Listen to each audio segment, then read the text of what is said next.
Hello, my friend. This is Clyde. In the world of track and field, there was recently the staging of the World Indoors Championships. Let me share a few observations. In some races, there were 8 persons competing. Let us take one event, for example, the 60 meters sprint for men. In the first round, there were 7 heats. Each heat had 8 runners competing for a spot in the semifinals. 56 runners were competing for 24 spaces.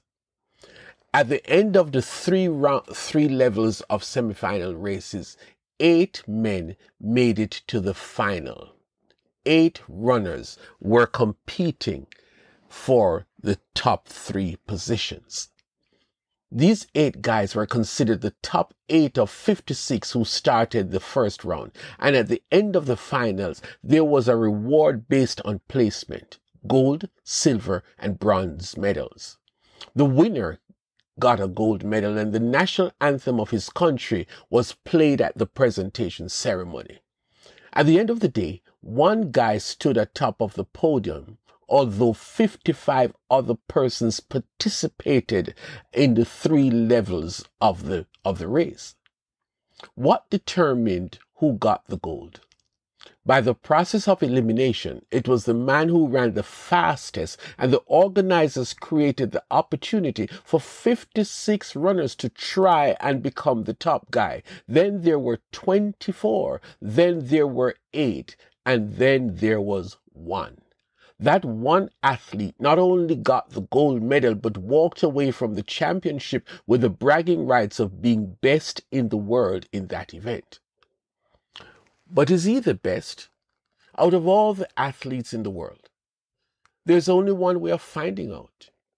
You had to have entered the event, and in order to enter, you would have had to be sent by the organizers of the sports in your country, and they selected the representatives by a process of elimination. I hope I'm not boring you with the details, but here is something important. At the end of the day, there can only be one winner who receives 1 gold medal. I always feel sorry for the guy who got the silver medal, because in the grand scheme of things, one person stood between him and the top prize. The guy who comes third, he gets a bronze medal, and he's happy because although 2 persons were faster than him, he was faster than 5 others who left without a medal. Oh, I did not tell you that the competition was held in an indoor arena with scores of spectators watching and cheering, and many more who view the races through technology. What is all this about? If you are a Christian, then it is all about you. You are in a race, and I want you to win. So let us talk about you and your chances of winning. Therefore, since we are surrounded by such a great cloud of witnesses, let us throw off everything that hinders and the sin that so easily entangles, and let us run with perseverance the race marked out for us, fixing our eyes on Jesus, the pioneer and perfecter of faith. For the joy set before him, he endured the cross, scorning its shame, and sat down at the right hand of the throne of God. Consider him who endured such opposition from sinners, so that you will not grow weary and lose heart. Hebrews 12 verses 1 to 3. Christian, you are in a race. You know you're in a race because there is a crowd of persons sitting down and watching the event, and in order to come into this race, you have to be prepared. It says to you, athlete, that you get rid of the things in your life that impede rather than make you a good athlete.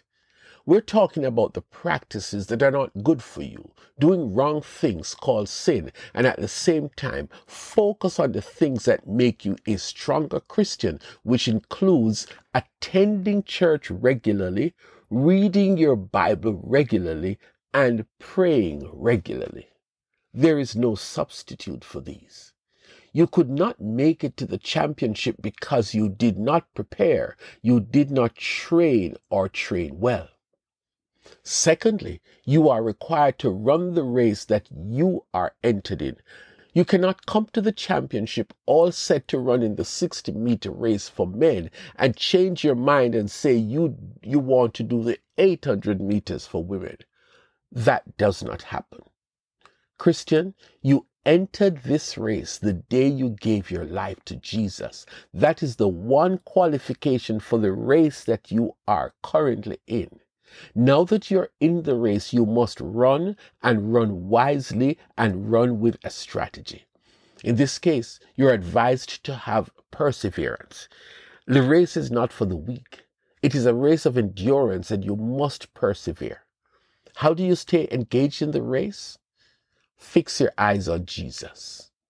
You cannot be gazing at the distraction, the ways of the world and its activities around you.